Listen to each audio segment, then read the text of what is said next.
ദാഹം പിടിച്ചതിനാൽ കാടി വാങ്ങാനിടയായോ? ഉടുപ്പും കൂടി ചിട്ടിയിട്ടു ഉടമ്പും കുത്തി തുറന്നു രുധിരം ചിന്തി. ത്രിയേകദൈവത്തിന് സ്തുതി. ദൈവത്തിന്റെ അതിപരിശുദ്ധമായ നാമം വാഴ്ത്തപ്പെടുമാറാകട്ടെ. ഈ അനുഗ്രഹിക്കപ്പെട്ട സന്ധിക്കായിട്ട് വീണ്ടും നന്ദിയോടെ സ്തുതിക്കുന്നു, സ്തോത്രം ചെയ്യുന്നു. ദൈവത്തിന്റെ അളവറ്റ കൃപയാല് 2026 ആദ്യ ആഴ്ചയിലും ദൈവം നമുക്ക് ഒരു അനുഗ്രഹിക്കപ്പെട്ട കൂട്ടായ്മയിലായിരിക്കാൻ സ്വർഗത്തിലെ ദൈവം ഇന്ന് രാത്രിയിലും ദൈവം നമുക്ക് അവസരം തന്നിരിക്കുന്നവർക്ക് ദൈവത്തിന്റെ പുനഃനാമത്തെ നന്ദിയോടെ സ്തുതിക്കുകയാണ്, സ്തോത്രം ചെയ്യുകയാണ്. കർത്താവിന്റെ വിലയേറിയ മക്കളിൽ കൂടെ മനോഹരമായ ഗാനവും ദൈവവചനവും നമുക്ക് കേൾക്കാനായിട്ട് ഇടയായിത്തീർന്നു. ആമുഖ സന്ദേശവും കർത്താവിന്റെ ശാസ്ത്രങ്ങളിൽ കൂടെ നമുക്ക് കേൾക്കാനായിട്ട് ദൈവം അനുവദിച്ചു. പ്രിയപ്പെട്ടവരെ, വാസ്തവത്തിൽ ദൈവത്തെ അറിഞ്ഞ് ദൈവത്തിന്റെ വചനത്തിൽ ആശ്രയിക്കുകയും അവന്റെ ജീവനുള്ള വചനം വായുകൊണ്ട് പറയുകയും പാടുകയും അവന്റെ വിശുദ്ധ സാക്ഷികളായിട്ട് ജീവിക്കുകയൊക്കെ ചെയ്യുന്നത് എത്രയോ ഭാഗ്യമാണ്, എത്രയോ സന്തോഷമാണ്. ഈ ലോകത്ത് കർത്താവിന്റെ വചനത്തിൽ വേണ്ടി ജീവിതം വേർതിരിക്കപ്പെട്ട ആയിരക്കണക്കിന് ആളുകളുണ്ട്. അവര് ഭൗമികമായ സുഖങ്ങളുടെയോ ഭൗമികമായ ജഡീകമായ ഇച്ഛകളുടെയോ സൗഭാഗ്യങ്ങളുടെയോ ഒന്നും പിന്നാലെ പോകാതെ കർത്താവിന്റെ സാക്ഷിയായിട്ട് കർത്താവ് എന്ത് ചുമതലപ്പെടുത്തിയിട്ടുണ്ടോ തന്റെ മക്കളെ അത് സ്വയം ഏറ്റെടുത്തുകൊണ്ട് കർത്താവിന്റെ വേലയിലേക്ക്, കർത്താവിന്റെ വയൽ പ്രദേശത്തേക്ക് ഇറങ്ങുന്ന ചിത്രം ഈ നാളുകളിലും കാണുവാൻ സാധിക്കുന്നവർക്ക് ഞാൻ ദൈവത്തെ സ്തുതിക്കുകയാണ്. നമുക്കെല്ലാവർക്കും വലിയൊരു ഉത്തരവാദിത്വമുണ്ട്. ജീവിതത്തിൽ ഒരു ദിവസം ഒരാളോടെങ്കിലും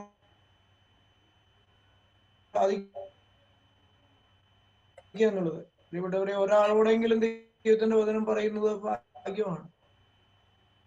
പലപ്പോഴും നമുക്കെല്ലാവർക്കും തിരക്കുകളൊക്കെ ഉള്ള ആളുകളായതുകൊണ്ട് പലപ്പോഴും നമുക്ക് സാധിക്കാറില്ല എന്ന് മാത്രം. അനുഗ്രഹിക്കപ്പെട്ട ഒരു കൂട്ടായ്മയായിരിക്കാൻ ദൈവം നമുക്ക് ഭാഗ്യം തന്നു.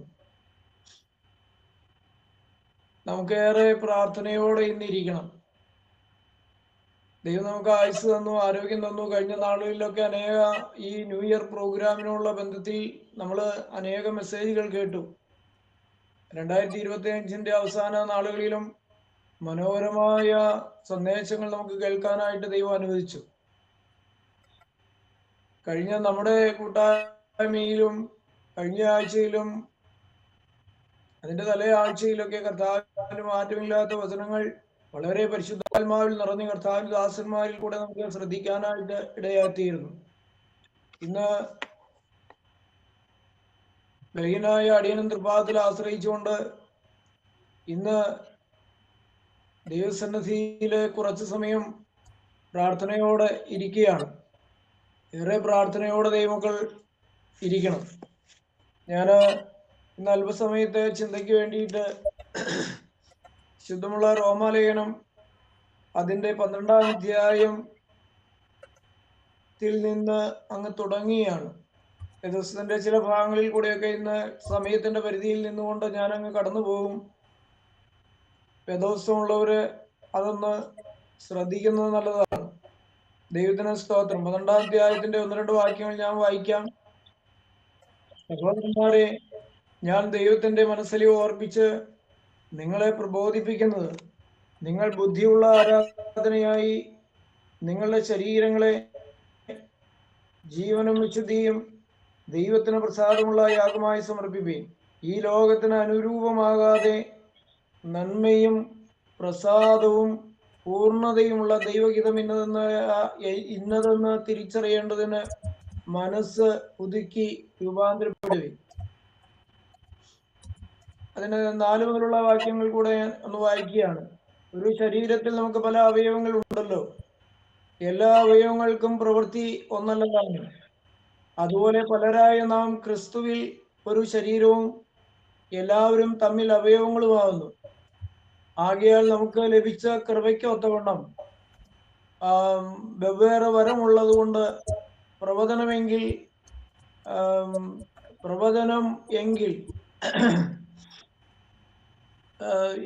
വിശ്വാസത്തിന് ഒത്തവണ്ണം, ശുശ്രൂഷ എങ്കിൽ ശുശ്രൂഷയിൽ, ഉപദേശിക്കുന്നവനെങ്കിൽ ഉപദേശത്തിൽ, പ്രബോധിപ്പിക്കുന്നവനെങ്കിൽ പ്രബോധനത്തിൽ. നാമത്തിന് മഹത്വം ഉണ്ടാകട്ടെ. അതിന്റെ 14-ാം വാക്യത്തിലേക്ക് അതുപോലെ തന്നെ ശുദ്ധമുള്ള 1 കൊരിന്ത്യ ലേഖനം അതിന്റെ 12-ാം അധ്യായം ഇതിൽ 1-2 ഭാഗങ്ങൾ നിങ്ങളുടെ ശ്രദ്ധയിലേക്ക് കൊണ്ടുവരുവാനായിട്ട് ഞാൻ ആഗ്രഹിക്കുകയാണ്. ശുദ്ധമുള്ള 1 കൊരിന്ത്യ ലേഖനം അതിന്റെ 12-ാം അധ്യായത്തിൽ നിന്ന് ചില ഭാഗങ്ങൾ കൂടെ ശ്രദ്ധയിലേക്ക് കൊണ്ടുവരുവാനായിട്ട് ആഗ്രഹിക്കുന്നു. അതിന്റെ 8 മുതലുള്ള വാക്യങ്ങൾ, ഒരുത്തിന് ആത്മാവിനാൽ ജ്ഞാനത്തിന്റെ വചനവും മറ്റൊരുത്തിന് അതേ ആത്മാവിനാൽ പരിജ്ഞാനത്തിന്റെ വചനവും നൽകപ്പെടുന്നു. മറ്റൊരുത്തിന് അതേ ആത്മാവിനാൽ വിശ്വാസം, മറ്റൊരുത്തിന് അതേ ആത്മാവിനാൽ രോഗശാന്തിയുടെ വരം. താഴോട്ട് വായിക്കുമ്പോൾ നാം പിന്നെയും കാണുന്നത് ഇങ്ങനെയാണ്: എന്നാൽ ഇതെല്ലാം പ്രവർത്തിക്കുന്നത് താൻ ഇച്ഛിക്കും പോലെ അവനവന് അതത് വരം പകർത്തു കൊടുത്ത ഒരേ ആത്മാവ് തന്നെ. ശരീരം ഒന്ന്, അതിന് അവയവങ്ങളും പലതും. ശരീരത്തിന്റെ അവയവം പലതായിരിക്കും, എല്ലാം ഒരു ശരീരമായിരിക്കുന്ന പോലെയാകുന്നു ക്രിസ്തുവും. ദൈവനാമത്തിന് മഹത്വം ഉണ്ടാകട്ടെ. പ്രിയപ്പെട്ടവരെ, ഈ 2 ഭാഗങ്ങൾ കൂടെ ശുദ്ധമുള്ള റോമാലേഖനം 12-ാം അധ്യായവും അതുപോലെ 1 കൊരിന്ത്യ ലേഖനം 12-ാം അധ്യായവും നമ്മൾ വ്യക്തമായിട്ട് വായിച്ച് പഠിക്കുന്നുവെങ്കിൽ നമ്മൾക്ക് ഒരു കാര്യം മനസ്സിലാകുവാനായിട്ട് സാധിക്കും. കർത്താവിന്റെ ശരീരമായ പരിശുദ്ധ സഭ, നമ്മൾ ഓരോരുത്തരും കർത്താവിന്റെ തിരുരക്തത്താൽ വീണ്ടെടുക്കപ്പെട്ടവരുടെ കൂട്ടം, അതിന്റെ നിസ്തുല്യതയെ കുറിച്ച് വളരെ വ്യക്തമായി ദൈവത്തിന്റെ പരിശുദ്ധാത്മാവ് അപ്പോസ്തലനായ പൗലോസ്ലീഹായിൽ കൂടെ രേഖപ്പെടുത്തുന്ന ഭാഗങ്ങളായിട്ട് നമുക്കിവിടെ കാണുവാനായിട്ട് സാധിക്കും. റോമാസഭയ്ക്ക് ലേഖനം എഴുതുമ്പോഴും കൊരിന്ത്യ സഭയ്ക്ക് ലേഖനം എഴുതുമ്പോൾ ദൈവത്തിന്റെ പരിശുദ്ധാത്മാവിനാൽ വളരെ വ്യക്തമായി ആധികാരികമായിട്ട് പൗലോസ്ലീഹ അവിടെ സംസാരിക്കുന്ന ചിത്രമാണ് നമുക്കവിടെ കാണുവാനായിട്ട് സാധിക്കുന്നത്. അത് കർത്താവിന്റെ ശരീരവും കർത്താവിന്റെ ശരീരമാകുന്ന പരിശുദ്ധ സഭയും തമ്മിലുള്ള ബന്ധത്തെ വളരെ വ്യക്തമായിട്ട് കാണിക്കുകയാണ്. റോമാലേഖനത്തിൽ നമ്മൾ ഇവിടെ വായിച്ചത്: ഞാൻ ദൈവത്തിന്റെ മനസ്സലിവ് ഓർപ്പിച്ച് നിങ്ങളെ പ്രബോധിക്കുന്നു, നിങ്ങൾ ബുദ്ധിയുള്ള ആരാധനയായി നിങ്ങളുടെ ശരീരങ്ങളെ ജീവനും വിശുദ്ധിയും ദൈവത്തിന് പ്രസാദമുള്ള യാഗമായി സമർപ്പിപ്പീൻ. നമ്മുടെ ശരീരത്തെ സംബന്ധിച്ചിടത്തോളം വളരെ വ്യക്തമായ ഒരു നിർദ്ദേശമാണ് പൗലോസ്ലീഹ അവിടെ ഓർമ്മപ്പെടുത്തുന്നത് കൊരിന്ത്യ സഭയ്ക്ക്, റോമാസഭയ്ക്ക്. അത് നിങ്ങളെ ഓർപ്പിച്ച് നിങ്ങളെ പ്രബോധിപ്പിക്കുകയാണ് ചെയ്യുന്ന പൗലോസ്ലീഹ നമ്മെ. നിങ്ങൾ ബുദ്ധിയുള്ള ആരാധനയായി, ബുദ്ധിയോടെ ദൈവത്തിന്റെ വചനം വ്യക്തമായിട്ട് മനസ്സിലാക്കിയിട്ട് നിങ്ങളുടെ ശരീരങ്ങളെ ജീവനും വിശുദ്ധിയും ദൈവത്തിന് പ്രസാദമുള്ള യാഗമായി സമർപ്പിപ്പീൻ. ശരീരത്തിന്, അതിന്റെ താഴോട്ട് വായിക്കുമ്പോൾ, ശരീരത്തിന് പല അവയവങ്ങളുണ്ട്. ഈ പല അവയവങ്ങൾക്ക് പല പ്രവൃത്തികളാണ് ഉള്ളത്. നമുക്കറിയാം, നമ്മുടെ ശരീരത്തിന് കണ്ണുണ്ട്, വായുണ്ട്, മൂക്കുണ്ട്, കൈകളുണ്ട്, കാലുകളുണ്ട്. ശരീരത്തിന് വിലയേറിയ അവയവങ്ങളുണ്ട്, ഓരോ അവയവങ്ങളുണ്ട് മനുഷ്യ ശരീരത്തിൽ. അതിന്റെ പ്രവൃത്തികളെല്ലാം പല തലങ്ങളിലാണ്. ഈ 2 ഭാഗങ്ങൾ കൂടെ നമ്മൾ ചേർത്ത് വായിക്കുമ്പോൾ ഒരു വ്യക്തി എന്ന നിലയിൽ, ഒരു ദൈവവൈതൽ എന്ന നിലയിൽ അവൻ ഏതെല്ലാം നിലകളിൽ പ്രവർത്തിക്കണം, അവൻ ക്രിസ്തുവിനോട് എപ്രകാരം കടപ്പെട്ടിരിക്കുന്നു, ബന്ധപ്പെട്ടിരിക്കുന്നു എന്ന് വളരെ വ്യക്തമായിട്ട് നമ്മെ പഠിപ്പിക്കുന്നുണ്ട്. കൊരിന്ത്യ സഭയ്ക്ക് ലേഖനം എഴുതുമ്പോൾ 12-ാം അധ്യായത്തിൽ പറയുന്നത്, നമ്മൾക്ക് ശരീരത്തിൽ പല അവയവങ്ങളുണ്ട്. കണ്ണുണ്ട്, ചെവിയുണ്ട്, മൂക്കുണ്ട്, വായുണ്ട്, കൈകളുണ്ട്, വിരലുകളുണ്ട്, ഓരോ അവയവങ്ങളുണ്ട്. ഒന്നിന് ആവശ്യമില്ല എന്ന് പറയുവാനായിട്ട് സാധ്യമല്ല. എന്ന് പറഞ്ഞാൽ നമ്മുടെ ശരീരത്തിന്റെ ഓരോ അവയവങ്ങളും വിലപ്പെട്ടതാണ്. നമ്മൾ പ്രാധാന്യം കുറച്ച് കാണുന്ന അവയവങ്ങളുണ്ട്, കൂടുതൽ പ്രാധാന്യം കൊടുത്തുകൊണ്ട് നമ്മൾ കാണുന്ന അവയവങ്ങളുണ്ട്. എന്നാൽ ഇതെല്ലാം മനഞ്ഞു എന്നുള്ളതാണ്. അപ്പൊ അതുകൊണ്ട് തന്നെ ഓരോ അവയവങ്ങൾക്കും അവരുടേതായ അതിൻ്റെതായ ഉത്തരവാദിത്തങ്ങളുണ്ട്. ദൈവത്തിന് മനുഷ്യനെ നിർമ്മിച്ചിരിക്കുന്നു, സൃഷ്ടിച്ചിരിക്കുന്നു എന്ന് നമ്മൾ മനസ്സിലാക്കുമ്പോൾ എത്ര ഭംഗിയായിട്ടാണ് ദൈവം സൃഷ്ടിച്ചിരിക്കുന്നത്. ദൈവത്തിന് നമ്മുടെ ഓരോ അവയവങ്ങളിൽ മേലും ദൈവത്തിന് ഒരു ഉദ്ദേശമുണ്ട്. ദൈവം നമുക്ക് ഇതെല്ലാം തന്നിരിക്കുന്ന അനുഗ്രഹമാണ്. നമ്മൾ അറിയാം, നമ്മുടെ വാർത്താ മാധ്യമങ്ങളിൽ കൂടെ ചില സംഭവങ്ങളൊക്കെ കാണുമ്പോൾ നമ്മൾ ഞെട്ടിപ്പോകാറുണ്ട്. രണ്ട് കൈകളും ഇല്ലാതെ അല്ലാത്ത ഒരു മനുഷ്യ ശരീരത്തെ നമുക്ക് ഈ നാളുകളിൽ പല വേദികളിൽ വെച്ച് കാണുവാനായിട്ട് നമുക്കിടയായി തീരുന്നു. നമുക്ക് ദാനമായി തന്ന എത്രയോ ഭാഗ്യമാണെന്ന് നമ്മൾ ഓർത്തു വെക്കണം. അപ്പോൾ ആ ഓരോ അവയവങ്ങളും എപ്രകാരമാണ് അതിന്റെ ഡ്യൂട്ടി ചെയ്യേണ്ടത്, ഓരോ അവയവങ്ങൾ ദൈവവുമായിട്ട് ബന്ധപ്പെട്ട് നിൽക്കുമ്പോൾ അത് എങ്ങനെയെല്ലാം അത് അത് പ്രാവർത്തികമാക്കണം. അതിന് വളരെ വ്യക്തമായ നിർദ്ദേശങ്ങളുണ്ട്. അത് എന്തൊക്കെ പാലിക്കപ്പെടാതിരിക്കണം. ഇതെല്ലാം വളരെ വ്യക്തമായി ദൈവത്തിന്റെ പരിശുദ്ധാത്മാവ് നമുക്ക് രേഖപ്പെടുത്തി തന്നിട്ടുണ്ട്. നമുക്കറിയാം, നമ്മൾ ഒരു കടയിൽ നിന്ന് ഒരു ഏതെങ്കിലും ഒരു വസ്തു വാങ്ങുമ്പോൾ അത് എങ്ങനെ പ്രവർത്തിക്കണമെന്ന് നമ്മെ പഠിപ്പിക്കുവാനായിട്ട് ഒരു കാറ്റലോഗ്, ഒരു ലഘുലേഖ നമുക്ക് തരും. അതിൽ ആ വസ്തുവിന്റെ എങ്ങനെ അത് ഉപയോഗിക്കണം എന്ന് വളരെ വ്യക്തമായിട്ട് രേഖപ്പെടുത്തി തന്നിട്ടുണ്ട്. നമ്മൾ അതിൽ നോക്കി നമുക്കത് അറിയില്ലെങ്കിൽ നമുക്കത് നോക്കിയാൽ മനസ്സിലാക്കുവാനായിട്ട് സാധിക്കും. അതുപോലെയാണ് മനുഷ്യൻ ഒരു ദൈവവചനത്തിന് അവരുടെ ശരീരത്തെ എപ്രകാരം കടിഞ്ഞാണിട്ട് സൂക്ഷിക്കണമെന്ന് വളരെ വ്യക്തമായി നമ്മെ പഠിപ്പിക്കുന്ന ദൈവത്തിന്റെ പരിശുദ്ധാത്മാവിനാൽ വളരെ വ്യക്തമായി നമുക്ക് രേഖപ്പെടുത്തി തന്നിട്ടുള്ള ദൈവത്തിന്റെ വചനം, ആ വചനത്തിൽ നമ്മുടെ ജനനം മുതൽ നമ്മുടെ മരണം വരെ എപ്രകാരമായിരിക്കണമെന്ന് ദൈവത്തിന്റെ പരിശുദ്ധാത്മാവ് വളരെ വ്യക്തമായി രേഖപ്പെടുത്തി തന്നോർത്ത് ഞാൻ ദൈവത്തെ സ്തുതിക്കുകയാണ്. ദൈവത്തിന് സ്തോത്രം. നമ്മൾ ഓർക്കുക, നമ്മുടെ കൈകൾ, ഈ കൈകൾ നമുക്ക് നന്മയ്ക്ക് വേണ്ടി ഉപയോഗിക്കാം, തിന്മയ്ക്ക് വേണ്ടി ഉപയോഗിക്കാം. നമ്മുടെ കാലുകൾ തിന്മയ്ക്ക് വേണ്ടി ഉപയോഗിക്കാം, നന്മയ്ക്ക് വേണ്ടി ഉപയോഗിക്കാം. നമ്മുടെ വാക്കുകൾ നന്മയ്ക്ക് വേണ്ടി ഉപയോഗിക്കാം, തിന്മയ്ക്ക് വേണ്ടി ഉപയോഗിക്കാം. നമ്മുടെ ശരീരത്തിന്റെ ഓരോ അവയവങ്ങളും, ഇതെല്ലാം, നമ്മുടെ കണ്ണുകൾ, ഇതെല്ലാം, നമ്മുടെ വായി, അതുപോലെ നമ്മൾ ഉപയോഗിക്കുന്ന വസ്തുക്കൾ, നമ്മൾ ഉപയോഗിക്കുന്ന ഭക്ഷണങ്ങൾ, ദൈവഹിതമല്ലാത്ത ഭക്ഷണങ്ങൾ ആളുകൾ ഉപയോഗിക്കുന്നുണ്ട്. ഇത് ദൈവഹിതത്തിനനുസരിച്ച ഒരു ജീവിതമായിരിക്കണം പൂർണ്ണമായിട്ട് എന്ന് ദൈവം ആഗ്രഹിക്കുകയാണ് നമ്മെ സംബന്ധിച്ചിടത്തോളം. അതുകൊണ്ടാണ് അപ്പോസ്തലനായ പൗലോസ് റോമാസഭയ്ക്ക് ലേഖനം എഴുതുമ്പോൾ ദൈവത്തിന്റെ മനസ്സിൽ ഓർപ്പിച്ച് നിങ്ങൾ ബുദ്ധിയുള്ള ആരാധനയായി നിങ്ങളുടെ ശരീരങ്ങളെ ജീവനും വിശുദ്ധിയും ദൈവത്തിന് പ്രസാദമുള്ള യാഗമായി സമർപ്പിപ്പീൻ.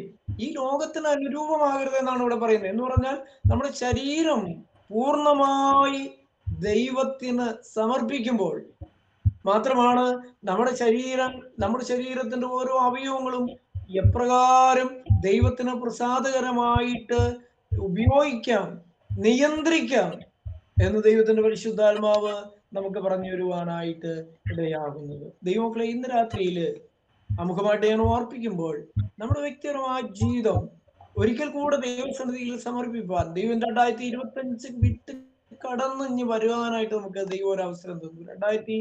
2026 നോക്കുമ്പോൾ നമ്മുടെ കഴിഞ്ഞ കാല ജീവിതത്തിലേക്കൊക്കെ, കഴിഞ്ഞ ആഴ്ചയിലൊക്കെ നമ്മൾ കേട്ടല്ലോ, നമ്മെ വെട്ടിക്കളയാതെ, വിശുദ്ധമുള്ള ലൂക്കോസ് വിശേഷം 13-ാം അധ്യായത്തിൽ നമ്മൾ കണ്ടു, നമ്മെ വെട്ടിക്കളയാതെ ഒരു വർഷം കൂടെ അതിന്റെ ചോടുകളൊക്കെ ഒന്ന് കളച്ചിളക്കി അല്പം കൂടി വളമൊക്കെ ഒന്ന് ഇട്ട് കൊടുത്തിട്ട് ദൈവം നമ്മെ ഒരു വർഷത്തിലേക്ക് ഒന്ന് പ്രവേശിപ്പാനായിട്ട് ദൈവം നമുക്ക് ഒരു അവസരം കൂടി തന്നിരിക്കുമ്പോൾ നമുക്ക് ഈ 2026 ആദ്യ ആഴ്ചയിലൊക്കെ നമുക്ക് തീർച്ചയായിട്ടും നമ്മിലേക്ക് പൂർണ്ണമായിട്ട് നോക്കുവാനായിട്ട് നമുക്ക് സാധിക്കണം. നമ്മുടെ ശരീരത്തിന്റെ ഓരോ അവയവങ്ങൾ മുഖാന്തരം ദൈവത്തിന് എന്തുമാത്രം പ്രസാദകരമായി ജീവിപ്പാനായിട്ട് സാധിച്ചിട്ടുണ്ട്.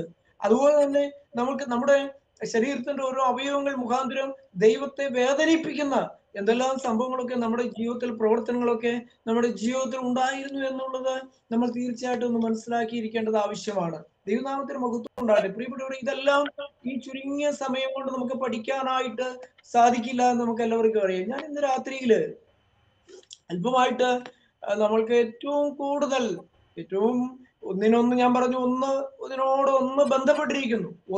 എല്ലാം വളരെ പ്രാധാന്യം അറിയിക്കുന്ന അവയവങ്ങളാണ്. അതുപോലെ ഒന്നിനെയും കുറച്ച് കാണുവാനായിട്ട് സാധിക്കില്ല. അതുകൊണ്ട് തന്നെ ദൈവം നമുക്ക് തന്നിരിക്കുന്ന ഏറ്റവും വലിയൊരു അനുഗ്രഹമാണ് നമുക്ക് സംസാരിക്കുവാനായിട്ട് സാധിക്കുക എന്നുള്ളത്. നമ്മുടെ വാക്കുകൾ നമുക്ക് സംസാര ശേഷി തരിക എന്ന് പറഞ്ഞാൽ അത് ഏറ്റവും അനുഗ്രഹമാണ്. ദൈവം തരുന്ന ഏറ്റവും സൗജന്യമായി തരുന്ന അനുഗ്രഹമാണ്, ഭാഗ്യമാണ്. നമ്മുടെ വാക്കുകൾ, നമ്മുടെ സംസാരങ്ങൾ നമ്മളെ എപ്രകാരമൊക്കെ ആയിരിക്കണം, അതെങ്ങനെ ദൈവത്തിന് പ്രസാദമുള്ള യാഗമായി സമർപ്പിക്കാനായിട്ട് സാധിക്കുക, എങ്ങനെയൊക്കെ ആയിരിക്കണം നമ്മുടെ വാക്കുകൾ എന്ന് വളരെ വ്യക്തമായി തിരുവചനം നമ്മെ പഠിപ്പിക്കുന്നുണ്ട്. അതിൽ സമയത്തിന്റെ പരിധിയിൽ ചില ഭാഗങ്ങൾ കൂടെ അങ്ങോട്ട് കടന്നു പോകാമെന്നാണ് ഞാൻ കർത്താവിൽ ശരണപ്പെടുന്നത്. ദൈവനാമത്തിന് മഹത്വം ഉണ്ടാകട്ടെ. നമുക്ക് മാതൃക എന്ന് പറയുന്നത് നമ്മുടെ കർത്താവ് മാത്രമാണ്. ദൈവത്തിന് സ്തോത്രം. നമ്മുടെ കർത്താവാണ് നമ്മുടെ ക്രിസ്തീയ ജീവിതത്തിന്റെ മാതൃക. നമ്മുടെ കർത്താവാണ്. കർത്താവ് എപ്രകാരം പ്രവർത്തിച്ചു, കർത്താവ് എപ്രകാരമൊക്കെ സംസാരിച്ചു, ഇതാണ് ഒരു ദൈവോയിതൽ ശരീരമാകുന്ന ഒരു സഭയുടെ അംഗങ്ങളായി നമുക്ക് ഓരോരുത്തർക്കും ചെയ്യുവാനായിട്ട് സാധിക്കുന്നത്. ക്രിസ്തുവാകുന്ന തലയോട് ബന്ധപ്പെട്ടിരിക്കുന്ന ഓരോ ദൈവോയിതലിലും തീർച്ചയായിട്ടും കർത്താവിനെ ചിന്തിക്കുന്നു. അത് നമ്മുടെ ശരീരം അത് പ്രാവർത്തികമാക്കുക എന്നുള്ളതാണ്. നമ്മുടെ വാക്കുകൾ അത് ദൈവത്തിന് ഹിതകരമായിട്ട് ഉപയോഗിക്കുവാൻ നമുക്ക് സാധിക്കുക എന്നുള്ളതാണ്. നമ്മുടെ വാക്കുകളിൽ കൂടെ ദൈവം ഒരിക്കലും ദുഃഖിക്കുവാനായിട്ട്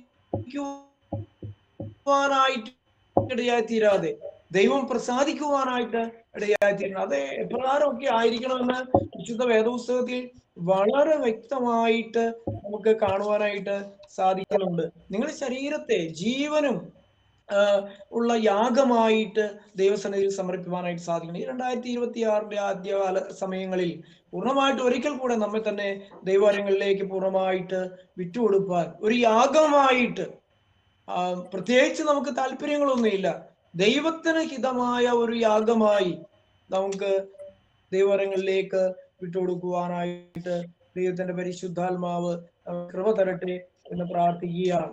നമ്മൾ സംസാരത്തോടുള്ള ബന്ധത്തിൽ നമുക്ക് ശുദ്ധമുള്ള യോഹന്നാന്റെ സുവിശേഷം അതിന്റെ 7-ാം അധ്യായത്തിൽ 46-ാമത്തെ വാക്യത്തിൽ ഇങ്ങനെയാണ് പറയുന്നത്: കർത്താവ് സംസാരിച്ചതുപോലെ നമുക്ക് സംസാരിക്കാനായിട്ട് സാധിക്കുക എന്നുള്ളതാണ്. കർത്താവിന്റെ വാക്കുകൾ ഇമ്പമായിരുന്നു, മനോഹരമായിരുന്നു. അതിൽ നിന്ന് ഒന്നും വിട്ടുകളയുവാനായിട്ട് ഉണ്ടായിരുന്നില്ല. കർത്താവിന്റെ വാക്കുകൾ എപ്പോഴും അതിൽ പറയുന്നതിലൊന്നും കളയുവാനായിട്ടുണ്ടായിരുന്നില്ല. നമ്മുടെയൊക്കെ ജീവിതത്തിൽ പ്രിയപ്പെട്ടവരെ നമ്മൾ ഓർപ്പിക്കുക, നമ്മൾ മനസ്സിലാക്കേണ്ടത് നമ്മുടെ വാക്കുകൾ, നമ്മൾ പറയേണ്ടത് നമ്മുടെ കർത്താവ് എങ്ങനെ സംസാരിച്ചു എന്നുള്ളതാണ്. കർത്താവ് ആയിരിക്കണം നമ്മുടെ മാതൃക. നമ്മൾ പലപ്പോഴും പല വ്യക്തികളെ അനുഗ്രഹിപ്പാൻ നോക്കുന്നവരാണ്. പക്ഷെ നമ്മൾ നോക്കേണ്ട, കാണേണ്ട ദൈവത്തിന്റെ വചനവും നമ്മുടെ കർത്താവുമാണ്. കർത്താവ് എന്ത് സംസാരിച്ചു എന്നുള്ളതാണ്, കർത്താവ് എങ്ങനെ പ്രവർത്തിച്ചു എന്നുള്ളതാണ്. അത് മാത്രമായിരിക്കണം നമ്മുടെ മാതൃക. ഏതെങ്കിലും ഒരു മനുഷ്യനെ നമ്മൾ മാതൃകയാക്കാൻ പോയാൽ തീർച്ചയായിട്ടും നമുക്ക് അബദ്ധം പറ്റും. ഏതെങ്കിലും ഒരു കൂട്ടായ്മയെ മാതൃകയാക്കാൻ പോയാൽ നമുക്ക് അബദ്ധം പറ്റും. നമ്മൾ നോക്കേണ്ടത് ദൈവത്തിന്റെ മാറ്റമില്ലാത്ത വചനമായിരിക്കണം നമ്മൾ മാതൃക എന്ന ദൈവത്തിന്റെ വചനത്തിൽ വളരെ വ്യക്തമായിട്ട് കർത്താവ് സംസാരിച്ചതുപോലെ നമുക്ക് സംസാരിക്കാനായിട്ട് സാധിക്കണം. നമ്മുടെ ലൂക്കോസ് വിശേഷം 4:22 അവന്റെ വാക്കുകൾ ലാവണ്യ വാക്കുകളായിരുന്നു എന്നാണ് ദൈവത്തിന്റെ പരിശുദ്ധാത്മാവ് അറിയപ്പെടുന്നത്. നമ്മുടെ കർത്താവിന്റെ വാക്കുകൾ അത് ഇമ്പമായിരുന്നു, അത് കേൾക്കുന്നവർക്ക് അത് ആനന്ദമായിരുന്നു, സന്തോഷമായിരുന്നു, സമാധാനമായിരുന്നു, അതിന് മനസ്സിനൊരു സ്വസ്ഥതയായിരുന്നു. അതുകൊണ്ട് തന്നെയാണ് കർത്താവിന്റെ വാക്കുകളുടെ ആ വചനങ്ങൾ കേൾക്കുവാനായിട്ട് ആയിരങ്ങൾ ഒരുമിച്ച് കൂടുവാനായിട്ട് സാധിക്കുന്നത്. കർത്താവ് എവിടെയുണ്ടോ അവിടെയെല്ലാം ജനം തടിച്ചു കൂടുകയായിരുന്നു. അവന്റെ വാക്കുകൾ വളരെ മനോഹരമായിരുന്നു, ഇമ്പമായിരുന്നു. അത് മനുഷ്യനെ ജീവിപ്പിക്കുന്നതായിരുന്നു, മനുഷ്യന് വിശ്വാസം കൊടുക്കുന്നതായിരുന്നു, മനുഷ്യന് വലിയ പ്രത്യാശ ജീവിപ്പാൻ പ്രേരിപ്പിക്കുന്നതായിരുന്നു, അവന്റെ പ്രശ്നങ്ങൾക്ക് പരിഹാരമായിരുന്നു. മാറ്റി നിർത്തിയ ആളുകളെ ചേർത്ത് നിർത്തുന്ന വാക്കുകളായിരുന്നു കർത്താവിനുള്ളത്. അകറ്റി നിർത്തിയിരുന്ന ആളുകളെ മാറോട് ചേർക്കുന്ന വാക്കുകളായിരുന്നു കർത്താവിൽ നിന്നുണ്ടായിരുന്നത്. ദൈവത്തിന് നന്ദിയോടെ സ്തോത്രം. 1 പത്രോസിന്റെ ലേഖനത്തിൽ അതിന്റെ 2-ാം അധ്യായത്തിന്റെ 22-ാമത്തെ വാക്യത്തിൽ ഇങ്ങനെ പറയുന്നുണ്ട്, അവന്റെ വായിൽ വഞ്ചനയൊന്നും ഉണ്ടായിരുന്നില്ല. കർത്താവ് എന്ത് സംസാരിക്കുന്നുവോ അത് തന്നെയായിരുന്നു അവന്റെ ഹൃദയം. നമ്മൾക്ക് മനുഷ്യനെ എന്ന് നമ്മൾ പഠിക്കുമ്പോൾ ഹൃദയത്തിൽ ഒന്ന് പറയുന്നത് വേറെ. ദൈവനാമത്തിന് മഹത്വം ഉണ്ടാകട്ടെ. പ്രിയപ്പെട്ടവരെ, നമ്മളുടെ ഒക്കെ ജീവിതത്തിൽ നാം മനസ്സിലാക്കുക, നമ്മുടെ കർത്താവിന്റെ ഹൃദയം, വാക്കുകൾ, വഞ്ചനയില്ലാത്ത വാക്കുകൾ, കാപട്യമില്ലാത്ത വാക്കുകൾ. നമ്മുടെ വാക്കുകളിൽ നമ്മൾ ശ്രദ്ധിക്കേണ്ടതായ കാര്യമാണ്, മാതൃകയാക്കേണ്ട കാര്യമാണ്. അതുമാത്രമല്ല, നമ്മൾ പലപ്പോഴും നമ്മൾ പറയുവാനായിട്ട് വെമ്പൽ കൊള്ളുന്ന ആളുകളെ നമുക്ക് കാണുവാൻ സാധിക്കുന്നു. ചില വേദികളിലൊക്കെ വാചാലനാകുന്ന ആളുകളെ നമുക്ക് കാണുവാൻ സാധിക്കുന്നുണ്ട്. ദൈവത്തിന്റെ വചനം ഇങ്ങനെയാണ് പറയുന്നത്. ശുദ്ധമുള്ള യാക്കോബിന്റെ ലേഖനം അതിന്റെ 1:19 ഇങ്ങനെ പറയുന്നുണ്ട്, കേൾക്കാൻ ധൃതിയും പറവാൻ താമസമുള്ളവരായിരിക്കണം. നമ്മൾ പലപ്പോഴും പറയുവാനാണ് നമ്മൾ കൂടുതൽ ഇഷ്ടം കാണിക്കുന്നത്, എന്നാൽ കേൾക്കുവാൻ, മറ്റുള്ളവരെ കേൾക്കുവാനായിട്ട് നമുക്ക് സാധിക്കണം. നമ്മളെപ്പോഴും പറഞ്ഞുകൊണ്ടിരിക്കുന്നവരാണ്. എന്നാൽ ദൈവത്തിന്റെ വചനം അതല്ല പറയും. നമ്മൾ കേൾക്കാൻ തയ്യാറാകുക, മറ്റുള്ളവരെ ശ്രദ്ധിക്കാൻ തയ്യാറാകുക, മറ്റുള്ളവരെ നമുക്ക് ശ്രദ്ധിക്കാനും മറ്റുള്ളവരെ കേൾക്കുവാനും നമ്മൾ തയ്യാറാകുക എന്നുള്ളതാണ്. ദൈവനാമത്തിൽ കേൾക്കാൻ, നമ്മൾ അനേകരുടെ വാക്കുകൾ കേൾക്കാൻ, അവരുടെ ആകുലതകൾ, അവരുടെ സങ്കടങ്ങള്, അവരുടെ കണ്ണുനീരുകൾ, ഇതെല്ലാം കേൾക്കുവാൻ നമ്മൾ തയ്യാറാണ്. പലപ്പോഴും നമ്മൾ നമ്മുടെ ഹൃദയത്തിലുള്ളതെല്ലാം മറ്റുള്ളവരെ പറഞ്ഞ് അടിച്ചേൽപ്പിക്കുവാനായിട്ടാണ് നമ്മൾ ശ്രമിക്കാറ്. എന്നാൽ അങ്ങനെയല്ല വേണ്ടത്. പറവാൻ താമസമുള്ളവരായി മാറുക, ആലോചിച്ച് മാത്രം നമ്മുടെ വാക്കുകൾ ഉപയോഗിക്കുക. ദൈവനാമത്തിന് മഹത്വം ഉണ്ടാകട്ടെ. ശുദ്ധമുള്ള ലൂക്കോസ് വിശേഷം 4:1 ഇങ്ങനെയാണ് പറയുന്നത്, നിങ്ങളിൽ ചണ്ടയും കലഹവും എവിടെ നിന്നാണ്? നിങ്ങളിൽ ഈ ചണ്ടയും കലഹവും എവിടെ നിന്നാണ്? നിങ്ങളുടെ വാക്കുകളിൽ നിന്നാണ്. വാക്കുകൾ ചണ്ടയാക്കി കാരണമായി തീരുന്നു, വാക്കുകൾ കലഹത്തിന് കാരണമായി തീരുന്നു. ദൈവനാമത്തിന് മഹത്വം ഉണ്ടാകട്ടെ. നമ്മുടെ കർത്താവിന്റെ വാക്കുകൾ എത്ര മനോഹരമായിരുന്നു പ്രിയപ്പെട്ടവരെ. പലപ്പോഴും നമ്മളെല്ലാം സ്വാർത്ഥന്മാരായി മാറുമ്പോഴാണ് നമ്മുടെ വാക്കുകൾ കലഹത്തിനും ചണ്ടയ്ക്കുമായിട്ട് മുഖാന്തരമായി മാറുന്നത്. കർത്താവാണ് നമ്മുടെ മാതൃകയെങ്കിൽ, കർത്താവാണ് നമുക്ക് വചനം തരുന്നതെങ്കിൽ, കർത്താവിന്റെ വചനമാണ് നമ്മുടെ കയ്യിലുള്ളതെങ്കിൽ, തീർച്ചയായിട്ടും നമ്മുടെ വാക്കുകൾ കലഹമുണ്ടാക്കുന്നതായി മാറുകയില്ല, നമ്മുടെ വാക്കുകൾ ചണ്ടയുണ്ടാകുന്നതായി മാറില്ല. ദൈവനാമത്തിന് മഹത്വം ഉണ്ടാകട്ടെ. എഫേസ്യ ലേഖനം, കൊലോസ്യ ലേഖനം 4:6 നമ്മൾ വായിക്കുന്നത് ഇങ്ങനെയാണ്, ഓരോരുത്തരോട് നിങ്ങൾ ഉത്തരം പറയേണ്ടത് കൃപയോട് കൂടിയതും ഉപ്പിനാൽ രുചി വരുത്തിയതും പോലെയായിരിക്കണം. നമ്മുടെ വാക്കുകൾ കൃപയോട് കൂടിയത്. ദൈവത്തിന് സ്തോത്രം. കൃപ എന്ന് പറഞ്ഞ് ദൈവം തരുന്ന ഒരു ദാനമാണ്. അത് ദൈവത്തിൽ ആശ്രയിച്ച് ജീവിക്കുന്ന ദൈവമക്കൾക്ക് മാത്രം ലഭിക്കുന്ന കാര്യമാണ്. അവരെ കണ്ടാൽ അറിയാം, അവരുടെ വാക്കുകൾ കേട്ടാൽ അറിയാം, അവരുടെ ഇടപെടലുകൾ കണ്ടാൽ അറിയാം. അവരുടെ വാക്കുകൾ അളന്ന് തൂക്കി മുറിച്ചതായിരിക്കും. അവർ എല്ലാ സ്ഥലത്തും കയറി സംസാരിക്കില്ല. ഒരാൾ സംസാരിച്ചു കൊണ്ടിരിക്കുന്നതിന്റെ ഇടയിൽ കയറി സംസാരിക്കില്ല. അതിന് വ്യക്തമായ കാഴ്ചപ്പാടുണ്ട്, അതിന് വ്യക്തമായ നിയമാവലികളുണ്ട്. പക്ഷെ എന്താണ്, നമ്മൾ ദൈവത്തിന്റെ നമ്മൾ തോന്നിയതുപോലെ സംസാരിക്കുകയാണ്. എന്നാൽ നമ്മുടെ വാക്കുകൾ ഉപ്പിനാൽ രുചി വരുത്തിയതും കൃപയോട് കൂടിയതുമായിരിക്കണം ദൈവത്തിന്റെ പരിശുദ്ധാത്മാവ് ഓർമ്മപ്പെടുത്തിയാണ്. ഉപ്പിനാൽ രുചി വരുത്തിയത് നമുക്കറിയാം, പല വസ്തുക്കളുണ്ട്, അതിന് രുചി ഉണ്ടാകണമെന്നില്ല. പക്ഷെ അതിൽ അല്പം ഉപ്പ് ചേർത്താൽ അത് മനോഹരമായിരിക്കും. ഉപ്പ് കറിക്ക് നമ്മൾ എന്തിനു ചേർത്താലും അത് രുചിയോടെ ഭക്ഷിക്കാൻ നല്ലതാണ്. ഉപ്പിന്റെ ഗുണങ്ങൾ വളരെ ഏറെയാണ്. ഞാൻ ആ ഭാഗത്തേക്ക് ഇന്ന് കടക്കുവാനായിട്ട് ആഗ്രഹിക്കുന്നില്ല. പക്ഷെ ഒരു കാര്യം നമ്മൾ മനസ്സിലാക്കുക, ഉപ്പ് രുചി തരുന്ന ഒരു വസ്തുവാണ്, അത് പ്രയോജനമുള്ള വസ്തുവാണ്, അത് കേടില്ലാതെ സൂക്ഷിക്കാൻ നല്ല വസ്തുവാണ്. ദൈവനാമത്തിന് മഹത്വം ഉണ്ടാകട്ടെ. നമ്മുടെ വാക്കുകളൊക്കെ നമ്മൾ ഉപയോഗിക്കുന്നത് വളരെ വളരെ ആലോചിച്ച് നമ്മൾ ഉപയോഗിക്കേണ്ടതാണ്. മറ്റുള്ളവരെ വേദനിപ്പിക്കുന്ന വാക്കുകൾ നമ്മൾ പറയരുത്. മറ്റു ആളുകളെ ദുഃഖിപ്പിക്കുന്ന വാക്കുകൾ നമ്മൾ പറയരുത്. നമ്മുടെ സ്വാർത്ഥതയ്ക്ക് വേണ്ടി, നമ്മുടെ ഭാഗം ജയിക്കുവാൻ വേണ്ടിയിട്ട് നമ്മൾ എന്തും പറയുന്നവരായി മാറരുത്, എന്തും സംസാരിക്കുന്നവരായി മാറരുത്. അഹങ്കാരത്തോടെ സംസാരിക്കരുത്, ഞാൻ എന്നുള്ള ഭാവത്തോടെ സംസാരിക്കരുത്. താഴ്മയോടെ സംസാരിക്കാനായിട്ട് നമുക്ക് സാധിക്കണം, വിനയത്തോടെ സംസാരിക്കാനായിട്ട് സാധിക്കണം. ഞാൻ ഒന്നുമല്ല എന്നുള്ള ഒരു തോന്നൽ നമ്മിൽ ഉണ്ടാകണം. കർത്താവ് സംസാരിച്ചതുപോലെ കൃപയോടുകൂടി സംസാരിക്കണം. നമ്മുടെ വാക്കുകൾ ഉപ്പിനാൽ രുചി വരുത്തിയ വാക്കുകളാണ്. നമ്മുടെ വാക്കുകൾ കേട്ട് ഒരാൾക്കും ഒരു പ്രയാസം വരുത്തുവാനായിട്ട് ഇടയായി തീരരുത്. രുചിയുള്ള വാക്കുകളായിരിക്കണം. ദൈവനാമത്തിന് മഹത്വം ഉണ്ടാകട്ടെ. വീണ്ടും ദൈവത്തിന്റെ പരിശുദ്ധാത്മാവ് വളരെ വ്യക്തമായിട്ട് രേഖപ്പെടുത്തുന്നുണ്ട്. ശുദ്ധമുള്ള മത്തായി സുവിശേഷം 12-ാം അധ്യായത്തിന്റെ 34-ാമത്തെ വാക്യം നിങ്ങൾ എടുക്കുകയാണെങ്കിൽ കാണുവാൻ സാധിക്കും. ദുഷ്ടനായിരിക്കെ എങ്ങനെ നല്ലത് സംസാരിക്കും? ഹൃദയം നിറഞ്ഞു കവിയുന്നതാണ് വായി സംസാരിക്കുന്നത്.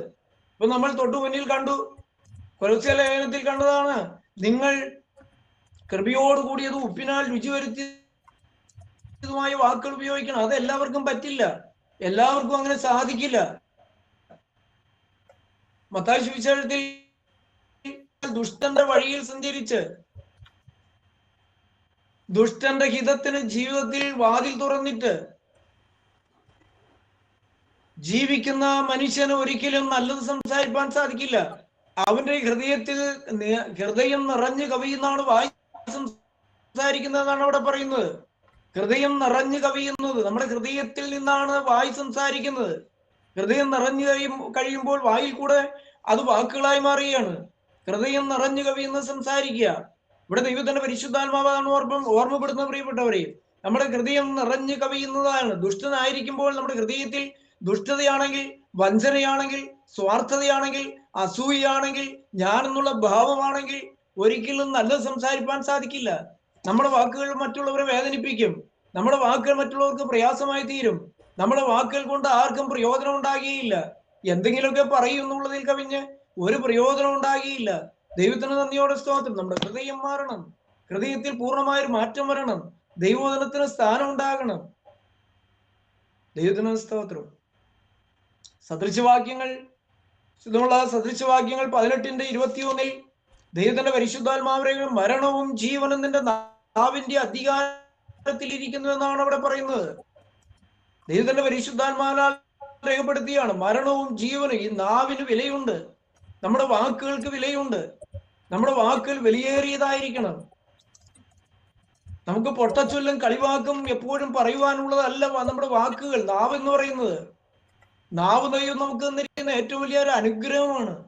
അതുകൊണ്ട് തന്നെ നമ്മുടെ വായിൽ നിന്ന് തന്നെ, നമ്മുടെ വാക്കുകൾ കൊണ്ട് തന്നെ നമ്മൾ ശാപത്തിലേക്ക് പോകാൻ സാധ്യതയുണ്ട്, ശിക്ഷാവധിയിലേക്ക് പോകാൻ സാധ്യതയുണ്ട്. നമ്മുടെ വാക്കുകൾ മനോഹരമായിരിക്കണം, ഇമ്പമായിരിക്കണം, ദൈവത്തിന് പ്രസാദമായി തീരണം. മരണവും ജീവനും നമ്മുടെ വാക്കുകളിൽ ഇരിക്കണം, വാക്കുകളിൽ ആയിരിക്കുന്നു എന്നാണ് ദൈവത്തിന്റെ പരിശുദ്ധാത്മാവ് പറയുന്നത്. നമ്മൾ ഈ അടുത്ത നാളുകളിലൊക്കെ നമ്മൾ കേൾക്കാറില്ലേ, ചില വ്യക്തികൾ മറ്റുള്ളവരെ വേദനിപ്പിക്കുകയാണ്, അവർക്കത് ഭാരമായി തീരുകയാണ്, അവർ ജീവിതത്തിൽ നിന്ന് തന്നെ ഒളിച്ചോടുകയാണ്. കേൾക്കുന്ന ആളുകൾക്ക് താങ്ങാൻ കഴിയുന്നതിനേക്കാൾ അപ്പുറമായ വാക്കുകൾ കേൾക്കുമ്പോൾ ഹൃദയം തകർന്നു പോകുന്ന മനുഷ്യരെ അവരുടെ ജീവിതത്തെ തന്നെ അവസാനിപ്പിച്ചു പോവുകയാണ്. നമ്മുടെ വാക്കുകൾ മുഖാന്തരം ഒരാൾ വേദനിപ്പാനായിട്ട് ഇടയായി തീരരുത് പ്രിയപ്പെട്ടവരെ. നമ്മൾ നമ്മുടെ വാക്കുകൾ കൊണ്ട് കൊല്ലുവാനിടയായി തീരരുത്, വധിക്കുവാനായിട്ട് ഇടയായി തീരരുത്. പലപ്പോഴും നമ്മൾ ഓർക്ക് നമ്മുടെ ഒരു വാക്കുകളല്ലേ, അല്ല, നമ്മുടെ വാക്കുകൾ വേറൊരാളെ കൊല്ലുവാനായിട്ട് വധിക്കുവാനായിട്ടും വരെ കാരണമായി തീരും. ദൈവം നമ്മോട് ചോദിക്കും. ദൈവത്തിന് സ്തോത്രം. ജീവനുണ്ട്. നിരാശപ്പെട്ടിരിക്കുന്നവർക്ക് നമ്മുടെ വാക്കുകൾ ജീവനാകും. ഭാരത്തോടെ കഴിയുന്നവർക്ക് നമ്മുടെ ആശ്വാസത്തിന്റെ വാക്കുകൾ തണലാകും, താങ്ങാകും. ജീവൻ ലഭിക്കും, പ്രത്യാശ ലഭിക്കും. ഒരു നല്ല വാക്ക്. ദൈവത്തിന് നന്ദിയോടെ സ്തോത്രം. താഴോട്ട് വരുമ്പോൾ ശുദ്ധമുള്ള സദൃശവാക്യങ്ങൾ തന്നെ 10:19 ഇങ്ങനെയാണ്: വഴക്ക് പെരുകിയാൽ ലംഘനം ഉണ്ടാകാതിരിക്കരുത്. നമ്മുടെ വാക്ക് പെരുകിയാൽ, നമ്മുടെ വാക്ക് ഇങ്ങനെ സദാ സംസാരിച്ചുകൊണ്ടിരിക്കുന്നവരായ ആണെങ്കിൽ, എല്ലായിടത്തും ഇങ്ങനെ അഭിപ്രായം പറയുന്നവരാണെങ്കിൽ, എല്ലാ സമയങ്ങളിലും ഇങ്ങനെ സംസാരിച്ചുകൊണ്ടിരിക്കുന്നവരാണെങ്കിൽ, തീർച്ചയായിട്ടും അവിടെ ലംഘനം ഉണ്ടാകും എന്നാണ് ദൈവത്തിന്റെ പരിശുദ്ധാത്മാവ് ഓർമ്മപ്പെടുത്തുന്നത്. നമ്മൾ എന്ന് പറഞ്ഞാൽ നമ്മൾ പറയേണ്ടതും പറയാൻ പാടില്ലാത്തതും ഒക്കെ ഇങ്ങനെ പറഞ്ഞുകൊണ്ടിരിക്കും. ഞാൻ പറയുന്നത് നമ്മുടെ സാധാരണ ഭാഷകളാണ്, നമുക്ക് കേൾക്കാൻ നമ്മൾ മനസ്സിലാക്കേണ്ട കാര്യമാണ്. ഗൗരവമുള്ള വേദപുസ്തകത്തിൽ നമ്മൾ വിചാരിക്കുന്ന പോലെ ഗഹനമുള്ള വാക്കുകളല്ല, പ്രായോഗിക ജീവിതത്തിന്റെ ആവശ്യമുള്ള ഭാഗങ്ങളിൽ കൂടിയാണ് ഞാൻ കടന്നു പോകുന്നത്. ദൈവമക്കളെ, നമ്മൾ വളരെയധികം ശ്രദ്ധിക്കണം. മരണവും ജീവനും നമ്മുടെ വാക്കിന്മേൽ ഇരിക്കുന്നു എന്നാണ് പറയുമ്പോൾ, അത് വാക്ക് പെരുകിയാൽ അവിടെ ലംഘനം ഉണ്ടാകും. പലപ്പോഴും നമുക്ക് സാധിക്കുന്നില്ല. ഞാൻ പറഞ്ഞു കഴിയുമ്പോൾ എന്തോ അങ്ങനെ പറഞ്ഞു പോകുന്നു, അത് ശരിയേതാ തെറ്റാന്ന് നമ്മൾ ചിന്തിക്കുന്നില്ല. നമ്മളിങ്ങനെ പറഞ്ഞു പോകുന്നു, എന്തൊക്കെയോ പറഞ്ഞു, ആരൊക്കെയോ കേട്ടു, കുറച്ചാളുകൾ ചിരിച്ചു, കുറച്ചാളുകൾ കൈയടിച്ചു, കുറച്ചാളുകൾ ദുഃഖിച്ചു, കുറച്ചാളുകൾക്ക് അതുകൊണ്ട് ഭാരമുണ്ടായി, സങ്കടമുണ്ടായി. ഇതൊന്നും നമുക്ക് വാദമല്ല. നമ്മൾ ഇങ്ങനെ പറഞ്ഞുകൊണ്ടിരിക്കുന്നു. വേണ്ട, അങ്ങനെ പറയരുതെന്നാണ് ദൈവത്തിന്റെ പരിശുദ്ധാത്മാവ് ഓർമ്മപ്പെടുത്തുന്നത്. ദൈവത്തിന് നന്ദിയോടെ സ്തോത്രം. നിങ്ങൾ ശുദ്ധമുള്ള സങ്കീർത്തനങ്ങളെ എടുത്ത് വായിക്കുമ്പോൾ നമുക്ക് കാണുവാനായിട്ട് സാധിക്കുന്നുണ്ട്. സങ്കീർത്തനം 141 സങ്കീർത്തനത്തിന്റെ 3-4 വാക്യങ്ങൾ വായിക്കുമ്പോൾ നമുക്ക് ഇങ്ങനെയാണ് സങ്കീർത്തനക്കാരൻ പറയാണ്: ദൈവമേ, എന്റെ വായ്ക്ക് കാവൽ നിർത്തി എന്റെ അധരം കാക്കണമേ, എന്റെ അധരദ്വാരം കാക്കണമേ. എന്റെ വായിയാണ് നമ്മൾ അധരം സംസാരിക്കുന്ന നമ്മുടെ വാക്കുകൾ, നമ്മുടെ സംസാരിക്കുന്ന എന്റെ അധരങ്ങൾ, അതിനൊരു കാവൽ തരണമേ. എന്ന് പറഞ്ഞാൽ എന്താ? ഞാൻ എന്തും സംസാരിപ്പാൻ ദൈവമേ അനുവദിക്കില്ലേ? എനിക്കൊരു നിയന്ത്രണം തരണമേ, എന്നെ നിയന്ത്രിക്കണമേ, എന്നെ ഒന്ന് നിയന്ത്രിക്കണമേ എന്നാണ് ദൈവത്തിന്റെ പരിശുദ്ധാത്മാവ് ഓർമ്മപ്പെടുത്തുന്നത്. ദൈവത്തിന് സ്തോത്രം. പ്രിയപ്പെട്ടവരെ, നമ്മൾ മനസ്സിലാക്കുക, നമ്മിൽ ഒരു നിയന്ത്രണമുണ്ടോ? വളരെ വ്യക്തമായിട്ട് ഓർത്തു പോകണം. നമുക്ക് വ്യക്തമായ ഒരു നിയന്ത്രിക്കുവാനായിട്ട് നമുക്ക് സാധിക്കുന്നുണ്ടോ നമ്മെ തന്നെ? വാക്ക് പെരുകിയാൽ ലംഘനം ഉണ്ടാകും. നമ്മുടെ നാവ് കർത്താവിന്റെ കയ്യിൽ കൊടുക്കണം പ്രിയപ്പെട്ടവരെ. നമ്മുടെ വാക്കുകൾ പൂർണ്ണമായി പക്വതയോടെയായിരിക്കണം, പക്വതയുള്ളതായിരിക്കണം, താഴ്മയുള്ളതായിരിക്കണം, വിനയമുള്ളതായിരിക്കണം. ദൈവത്തിന് സ്തോത്രം. വീണ്ടും പറയാണ്, അതിന്റെ താഴോട്ട് പോയി സദൃശവാക്യങ്ങൾ തന്നെ 12:22 പറഞ്ഞു: വ്യാജമുള്ള അധരങ്ങളെ യഹോവയ്ക്ക് വെറുപ്പാകുന്നു. എന്ന് പറഞ്ഞാൽ നമ്മുടെ ഹൃദയത്തിൽ ഒന്ന് മറച്ചു വെച്ച് സംസാരിക്കുന്ന മനുഷ്യര് നമ്മോടൊന്ന് പറയും, വേറെ ഒന്ന് അവർ വിചാരിക്കും. നമ്മൾ പറയുന്നതല്ല, നമ്മോട് പറയുന്നതല്ല അവർ പ്രവർത്തിക്കുന്നത്. പ്രവൃത്തിയും സംസാരവും തമ്മിൽ ബന്ധമില്ലാത്ത വാക്കുകൾ. പലപ്പോഴും നമ്മുടെയൊക്കെ ജീവിതങ്ങൾ അങ്ങനെയല്ലേ എന്ന് നമ്മൾ ശാന്തമായി ഒന്ന് ചിന്തിക്കുന്ന നല്ലതാണ്. പ്രിയപ്പെട്ടവരെ, നമ്മൾ ശാന്തമായി ചിന്തിക്കുക. നമ്മുടെ പ്രവൃത്തിയും ജീവിതവും തമ്മിൽ യാതൊരു ബന്ധവുമില്ല. ഈ 2026 പ്രിയപ്പെട്ടവരെ നിൽക്കുമ്പോൾ, അതിന്റെ ആദ്യ ആഴ്ചകളിൽ കൂടെ നമ്മൾ കടന്നു പോകുമ്പോൾ, ദൈവമക്കളെ നമ്മൾ ഓർക്കുക, നമ്മുടെ ജീവിതത്തിലേക്ക് നോക്കുക. ദൈവം നമുക്ക് അനുഗ്രഹത്തിനായി തന്ന നമ്മുടെ വായി, നമ്മുടെ വാധരം, അത് ദൈവത്തിന് പ്രസാദമായി വിട്ടുകൊടുക്കാൻ സാധിച്ചിട്ടുണ്ടോ? ദൈവം നമുക്ക് ഭാഗ്യമായി തന്നിരിക്കുന്ന, അനുഗ്രഹമായി തന്നിരിക്കുന്ന സംസാരശേഷി ദൈവത്തിന് പ്രസാദമായി നമുക്ക് തീർക്കുവാൻ സാധിച്ചിട്ടുണ്ടോ? നമ്മുടെ വാക്കുകളിൽ കൂടെ ദൈവം വേദനിപ്പിക്കുന്ന അനുഭവം ഉണ്ടായിട്ടുണ്ടോ? ദൈവത്തെ വേദനിപ്പിക്കുന്ന അനുഭവം നമ്മിൽ ഉണ്ടായിട്ടുണ്ടോ? പ്രിയപ്പെട്ടവരെ, മനുഷ്യനെ വേദനിപ്പിക്കുന്ന അനുഭവം നമ്മിൽ ഉണ്ടായിട്ടുണ്ടോ? ശാന്തമായെന്ന് ചിന്തിച്ച്, നമ്മുടെ വാക്കുകൾ ആർക്കെങ്കിലും വേദന ഉണ്ടാക്കിയിട്ടുണ്ടോ? ഭാരങ്ങൾ ഉണ്ടാക്കിയിട്ടുണ്ടോ? ദൈവത്തിന് നന്ദിയോടെ സ്തോത്രം പറയുന്ന മനുഷ്യര്, അവസരോചിതമായി നുണ പറയുന്ന അനേക ആളുകളുണ്ട്. വെറുതെ നുണ പറയും അവര്. താൽക്കാലിക ആശ്വാസത്തിന് വേണ്ടി, രസത്തിന് വേണ്ടി പറയും. പക്ഷെ ദൈവമക്കൾക്ക് അത് അനുവദിച്ചിട്ടില്ല. വ്യാജമുള്ള ഹൃദയം. ദൈവമക്കളെ, നമ്മൾ ജീവിതത്തെ സൂക്ഷിക്കണം. നമ്മുടെ ശരീരത്തെ ജീവനുള്ള യാഗമായി ദൈവത്തിന് സമർപ്പിക്കണം. എവിടെയെല്ലാമാണ് പ്രശ്നം? എന്റെ വാക്കുകളിൽ. നമ്മുടെ ശരീരത്തിന് ദൈവം തന്നിരിക്കുന്ന അവയവങ്ങൾ ഓരോന്നായിട്ട് അതിനെ പഠിച്ച് ദൈവവചനവുമായിട്ട് നമ്മൾ താരതമ്യം ചെയ്യണം. ദൈവസന്നിധിയിൽ യാഗമായി സമർപ്പിക്കണം. ഈ 2026 ആരംഭദശകൾ ഞാൻ ഓർപ്പിക്കട്ടെ. ആഴമേറിയ ഒരു സമർപ്പണം, ആഴമേറിയ ഒരു തിരിഞ്ഞു നോട്ടം. ദൈവം നമുക്ക് അനുഗ്രഹത്തിനായി തന്നിരിക്കുന്ന മുഖാന്തരം നമുക്ക് ശാപത്തിന് കാരണമായി തീരരുത്. നമുക്ക് ജീവന് വേണ്ടി തന്നിരിക്കുന്നത് മരണത്തിന് കാരണമായി തീരരുത്. ദൈവത്തിന് നന്ദിയോടെ സ്തോത്രം, ദൈവത്തിന് സ്തോത്രം. ശുദ്ധമുള്ള യാക്കോബിന്റെ ലേഖനം അതിന്റെ 3-ാം അധ്യായത്തിന്റെ 2 മുതൽ 8 വരെയുള്ള വാക്യങ്ങൾ താഴോട്ട് നമ്മൾ ആ 3-ാം അധ്യായം മുഴുവൻ പഠിക്കുമ്പോൾ നമുക്ക് കാണുവാനായിട്ട് സാധിക്കും. ഈ വാക്കുകളെ വാക്കുകളുടെ അനുഗ്രഹവും ശാപവും നമുക്ക് അവിടെ കാണുവാൻ സാധിക്കും. നമ്മുടെ വാക്കുകൾ അത് എങ്ങനെ ഉപയോഗിക്കണം, എങ്ങനെ ഉപയോഗിക്കാൻ പാടില്ല എന്ന് വളരെ വ്യക്തമായ ദൈവത്തിന്റെ പരിശുദ്ധാത്മാവ് ശുദ്ധമുള്ള യാക്കോബിന്റെ ലേഖനത്തിൽ കൂടെ 3-ാം അധ്യായത്തിൽ കൂടെ വ്യക്തമായിട്ട് നമ്മെ പഠിപ്പിക്കുന്നുണ്ട്. അതൊരു അധ്യായത്തിൽ കൂടെ ഒരധ്യായം വായിച്ചാൽ നമുക്ക് ഏകദേശം കാര്യങ്ങൾ മനസ്സിലാകും.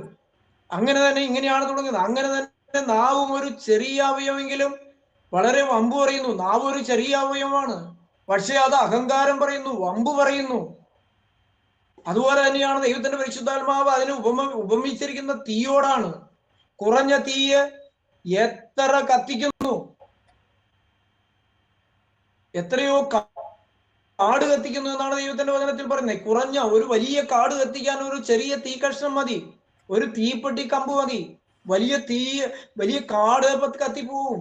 ദൈവത്തിന് നമുക്കറിയാം തീ നമുക്ക് ആവശ്യമാണ്. പക്ഷെ അത് അസമയത്ത് ഉപയോഗിച്ചാൽ അത് വളരെ മാരകമായി തീരും. വെള്ളം നമുക്ക് ആവശ്യമാണ്, അത് പ്രളയമായാൽ അപകടമുണ്ടാകും. നമ്മുടെ വാക്കുകൾ നമ്മൾ വളരെയധികം ശ്രദ്ധിക്കണം, അല്ലെങ്കിൽ അത് അപകടമായി തീരും. തീ പോലെയാണ്, അത് അനേകരെ കത്തിച്ചു കളയും, അനേകർക്ക് ഭാരം വരുത്തും, ദൈവ കോപത്തിനിരയായി തീരും. കുറഞ്ഞ തീ എത്ര വലിയ കാട് കത്തിക്കുന്നു. നാവ് ഒരു തീ തന്നെ. ദൈവത്തിന് സ്തോത്രം. നമ്മുടെ നാവ് കൊണ്ട് ആർക്കും ഒരു അപകടം ഉണ്ടാകരുത്. നമ്മുടെ വാക്കുകൾ കൊണ്ട് ആരും വേദനിക്കരുത്. നമ്മുടെ വാക്കുകൾ മുഖാന്തരം ദൈവം പ്രസാദിക്കണം. ദൈവത്തിന് നന്ദിയോടെ സ്തോത്രം. സദൃശ വാക്യങ്ങൾ 26, 20, 21 വാക്യങ്ങൾ വായിക്കുമ്പോൾ വിറകില്ലാഞ്ഞാൽ തീ കെട്ടുപോകും, നുണയനില്ലാഞ്ഞാൽ വഴക്ക് കെട്ടുപോകും. നിങ്ങൾ മനസ്സിലാക്കുക, കപടമുള്ള നുണയുള്ള മനുഷ്യർ വഴക്കുണ്ടാക്കുന്നവരാണ്, വൈരാഗ്യം ഉണ്ടാക്കുന്നവരാണ്, പകയുണ്ടാക്കുന്നവരാണ്, അപകടകാരികളാണ്. നമ്മളെങ്ങനെ ഏതെങ്കിലും തലത്തിൽ പ്രവർത്തിച്ചിട്ടുണ്ടോ എന്നാണ് ശാന്തമായി ചിന്തിക്കണം. സങ്കീർത്തനം 39-ന്റെ 1-2 വാക്യങ്ങളിൽ എന്താ പറയുന്നത്? നാവ് കൊണ്ട് പാപം ചെയ്യാതിരിപ്പാൻ ഞാൻ എന്റെ വഴികളെ സൂക്ഷിക്കുമെന്നും ദുഷ്ടൻ എന്റെ മുമ്പിൽ ഇരിക്കുമ്പോൾ എന്റെ വായി കടിഞ്ഞാണിട്ട് കാക്കുമെന്നും ഞാൻ പറഞ്ഞു. ഇന്ന് രാത്രി പ്രിയപ്പെട്ടവരെ, ആഴമേറിയ ഒരു സമർപ്പണത്തിലേക്ക് വരുവാൻ ദൈവത്തിന്റെ പരിശുദ്ധാത്മാവ് നമ്മെ ഓർമ്മപ്പെടുത്തിയാണ്. നാവ് കൊണ്ട് പാപം ചെയ്യാതിരിപ്പാൻ ഞാൻ എന്റെ വഴികളെ സൂക്ഷിക്കുമെന്നും. ഇന്ന് ദൈവസന്നിധിയിൽ ചില വചനങ്ങൾ കൂടെ നമ്മൾ കടന്നല്ലോ. ദൈവത്തിന്റെ പരിശുദ്ധാത്മാവ് നമുക്ക് ചില പ്രബോധനങ്ങൾ തന്നല്ലോ പ്രിയപ്പെട്ടവരെ. ഇന്ന് സങ്കീർത്തനക്കാരനോട് ചേർന്ന് നമ്മുടെ ദൈവം നമുക്ക് അനുഗ്രഹത്തിനായി തന്നിരിക്കുന്ന നാവ്, മറ്റുള്ളവരുടെ അനുഗ്രഹത്തിനായിട്ട് അനേകരെ താങ്ങുവാൻ നമുക്ക് തന്നിരിക്കുന്ന നാവ്, അനേകരെ വിശ്വാസത്തിലേക്ക് കൊണ്ടുവരുവാൻ നമുക്ക് തന്നിരിക്കുന്ന നാവ്, അനേകരെ ദൈവത്തിന് പരിചയപ്പെടുത്തുവാൻ അനുഗ്രഹമായി ഉപയോഗിക്കുവാൻ ദൈവം നമുക്ക് തന്നിരിക്കുന്ന നാവ്. ഈ നാവ് കൊണ്ട് എന്റെ ദൈവമേ, ദൈവത്തെ വേദനിപ്പിക്കുന്ന ഒന്നും പറയുവാനിടയാകല്ലേ എന്ന് ദൈവത്തോട് പ്രാർത്ഥിപ്പാനായിട്ട് സാധിക്കണം. അതിന് ദൈവത്തോട് സങ്കീർത്തനക്കാരനോട് ചേർത്ത് ഇങ്ങനെ പറയുവാൻ സാധിക്കണം. നാവ് കൊണ്ട് പാപം ചെയ്യാതിരിപ്പാൻ ഞാൻ എന്റെ വഴികളെ സൂക്ഷിക്കുമെന്നും ദുഷ്ടൻ എന്റെ മുമ്പിൽ ഇരിക്കുമ്പോൾ എന്റെ വായ് കടിഞ്ഞാണിട്ട് കാക്കുമെന്ന് ഞാൻ പറഞ്ഞു. നമ്മുടെ വായ്ക്ക് ഒരു കടിഞ്ഞാൺ വേണം. ഒരു കുതിരയ്ക്ക് ഒരു കടിഞ്ഞാണാണ് ആ കുതിരയെ നിയന്ത്രിക്കുന്നത്. എന്റെ ദൈവത്തിന് നന്ദിയോടെ സ്തോത്രം. കടിഞ്ഞാണില്ലാത്ത കുതിര തോന്നിയതുപോലെ ജീവിക്കും. പ്രിയപ്പെട്ടവരെ, നമുക്കൊരു കടിഞ്ഞാൺ വേണം. ദൈവത്തിന്റെ വചനം നമ്മുടെ കടിഞ്ഞാണായിരിക്കണം. അപ്പുറത്തേക്ക് കടക്കുവാൻ നമുക്കിടയായി തീരരുത്. എന്റെ ദൈവത്തിന് നന്ദിയോടെ സ്തോത്രം. വിശുദ്ധന്മാർക്ക് ഉചിതമായ രീതിയിൽ നമുക്ക് ജീവിപ്പാനായിട്ട് സാധിക്കണം. ചീത്തത്തരം പൊട്ടൽച്ചോൾ കളിവാക്ക് എന്നിവ നമ്മുടെ ഇടയിൽ പേർ വരുന്ന പോലും പറയുന്നതാണ് അപ്പോസ്തലനായ പൗലോസ് കൊലോസ്യർക്ക് എഴുതുന്ന ലേഖനത്തിൽ വളരെ വ്യക്തമായിട്ട് ഓർമ്മപ്പെടുത്തുന്നത്. എഫേസ്യ ലേഖനം 4:29 ദൈവത്തിന്റെ പരിശുദ്ധാത്മാവ് ഇപ്രകാരം രേഖപ്പെടുത്തുന്നുണ്ട്: കേൾക്കുന്നവർക്ക് കൃപ ലഭിക്കേണ്ടതിന് ആവശ്യം പോലെ ആത്മീയ വർധനയ്ക്കായി നല്ല വാക്കുകളല്ലാതെ ആകാത്തൊന്നും നിങ്ങളുടെ വായിൽ നിന്ന് വരരുത്. എന്റെ ദൈവത്തിന് നന്ദിയോടെ സ്തോത്രം. ദൈവത്തിന് നന്ദിയോടെ സ്തോത്രം. ഇന്ന് രാത്രി പ്രിയപ്പെട്ടവർ വളരെ വ്യക്തമായി ദൈവവരങ്ങളിലേക്ക് നമ്മെ ഒന്ന് വിട്ടുകൊടുക്കുക. ശുദ്ധമുള്ള യെശയ്യാ പ്രവാചകന്റെ പുസ്തകം 6-ാം അധ്യായത്തിൽ യെശയ്യാവ് ദൈവീയമായ ദർശനം തന്നെ ദൈവവരങ്ങളിലേക്ക് വിട്ടുകൊടുക്കുമ്പോൾ ദൈവത്തിന്റെ ആഴമേറിയ ആ ഒരു അനുഭവം വഹിച്ചുകൊണ്ട് ഒരു ആഴമേറിയ ദർശനത്തിലേക്ക് വരുമ്പോൾ ഇതാ യെശയ്യാവ് പറയുന്നു: അയ്യോ, ഞാൻ ശുദ്ധിയില്ലാത്ത മനുഷ്യൻ, ശുദ്ധിയില്ലാത്ത ജനത്തിന് നടുവിൽ നിൽക്കുന്നു. എന്റെ കണ്ണ് സൈന്യങ്ങളുടെ യഹോവേ രാജാവിനെ കണ്ടുവല്ലോ. ദൈവത്തിന്റെ പരിശുദ്ധിയെ ദർശിച്ച ആ യെശയ്യാ പ്രവാചകൻ ഇതാ അവനൊരു കാര്യം മനസ്സിലായി: ഞാൻ ശുദ്ധിയില്ലാത്ത അധരങ്ങളുള്ള മനുഷ്യൻ, ശുദ്ധിയില്ലാത്ത ജനത്തിന് നടുവിൽ വസിക്കുന്നു. പ്രിയപ്പെട്ടവരെ, നമ്മുടെ ജീവിതത്തിലേക്ക് ഒന്ന് നോക്കുവാനായിട്ട് ഈ രാത്രി നമുക്ക് സാധിക്കട്ടെ. നമ്മുടെ വ്യക്തമായ ജീവിതം, നമ്മുടെ വാക്കുകൾ, നമുക്ക് ദൈവം തന്നിരിക്കുന്ന ഓരോ അവയവങ്ങൾ, ഈ അവയവങ്ങൾ മുഖാന്തരം ദൈവത്തിന് യാഗമായി സമർപ്പിച്ചുകൊണ്ട് ദൈവത്തിന് ഹിതകരമായി നമുക്ക് പ്രവർത്തിപ്പാൻ സാധിച്ചിട്ടുണ്ടോ നമ്മൾ ശാന്തമായി ചിന്തിക്കണം. നമ്മുടെ വാക്കുകൾ പരിശുദ്ധമായി തീരട്ടെ. പ്രിയപ്പെട്ടവരെ, നമ്മുടെ വാക്കുകൾ ഇമ്പമുള്ളതായി തീരട്ടെ. നമ്മുടെ വാക്കുകൾ വിശ്വാസം വർദ്ധിപ്പിക്കുന്നതായി മാറട്ടെ. നമ്മുടെ വാക്കുകൾ അനേക ജീവനും പ്രത്യാശയും കൊടുക്കുന്നവരായി മാറട്ടെ. നമ്മുടെ ശരീരം പരസ്പരം സ്നേഹിക്കുന്നവരായി മാറട്ടെ. നമ്മെ തന്നെ സ്നേഹിക്കുന്ന വാക്കുകൾ പറയുവാനായിട്ട് നമുക്ക് സാധിക്കണം. നാം വ്യക്തിപരമായി നമ്മെ സ്നേഹിപ്പാൻ നമുക്ക് സാധിക്കണം. നമ്മെ സ്നേഹിച്ചെങ്കിൽ മാത്രമേ വേറൊരാളെ നമുക്ക് സ്നേഹിപ്പാനായിട്ട് സാധിക്കുകയുള്ളൂ. നമ്മോട് തന്നെ സ്നേഹത്തിൽ സംസാരിക്കുവാനായിട്ട് നമുക്ക് സാധിക്കണം. ആത്മീക ദർശനമുള്ളവർക്ക് അതിന് സാധിക്കുകയുള്ളൂ. മറ്റുള്ളവരെ സ്നേഹിപ്പാനായിട്ട് നമുക്ക് സാധിക്കണം. ബഹുമാനിപ്പാനായിട്ട് നമുക്ക് സാധിക്കണം. ആദരിപ്പാനായിട്ട് നമുക്ക് സാധിക്കണം. കുറവുള്ളവരെ ചേർത്ത് നിർത്തുവാനായിട്ട് സാധിക്കണം. അവനെ നല്ല വാക്കുകൾ കൊണ്ട് സൗമ്യനാക്കുവാൻ സാധിക്കണം. ദൈവത്തിന് നന്ദിയോടെ സ്തോത്രം. പ്രിയപ്പെട്ടവരെ, നമ്മോട് ആരെങ്കിലും മോശമായി സംസാരിച്ചാലും അതിന് മറുപടി പറയുവാനായിട്ട് നല്ല വാക്കുകൾ മാത്രം ഉപയോഗിക്കുക. എന്റെ ദൈവത്തിന് നന്ദിയോടെ സ്തോത്രം. ഇതാ യെശയ്യാവിനെ പോലെ ആഴമേറിയ ഒരു സമർപ്പണം നമുക്ക് എടുക്കാനായിട്ട് സാധിക്കണം. ദൈവത്തിന്റെ പരിശുദ്ധാത്മാവ് കൊണ്ട് നിറയണം. ദൈവത്തിന്റെ തീക്കട്ട നമ്മുടെ നാവിൽ മേൽ തരുന്ന ഒരനുഭവം ഉണ്ടാകണം. ആഴമേറിയ വിശുദ്ധിയുടെ അനുഭവത്തിലേക്ക്, ഏറ്റുപറച്ചിലിന്റെ അനുഭവത്തിലേക്ക്, ആഴമേറിയ ഒരു കുംഭസാരത്തിന്റെ അനുഭവത്തിലേക്ക് കർത്താവിന്റെ തിരുശരീരമാവുന്ന ആ തീക്കട്ട നമ്മുടെ നാവിന്മേൽ തൊടിയിച്ച് ദൈവം പ്രസാദിക്കുന്ന ഒരു യാഗമായി നമ്മുടെ വിശ്വാസ ജീവിതത്തെ ആയിത്തീരുവാൻ ദൈവത്തിന്റെ പരിശുദ്ധാത്മാവ് നമ്മെ സഹായിക്കട്ടെ, ശക്തീകരിക്കട്ടെ എന്ന് പ്രാർത്ഥിച്ചുകൊണ്ട് എന്റെ വാക്കുകളിൽ വിരമിക്കുന്നു. ദൈവനാമം മാത്രം മഹത്വപ്പെടുവാനാകട്ടെ. ദൈവത്തിന് സ്തുതി.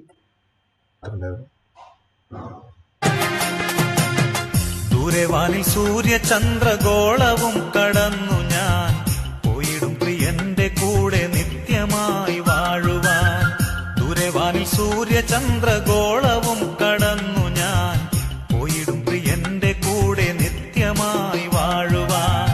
ഇന്നലെ ഞാൻ ഒന്നുമല്ലി മണ്ണിലെന്റെ പ്രിയരെ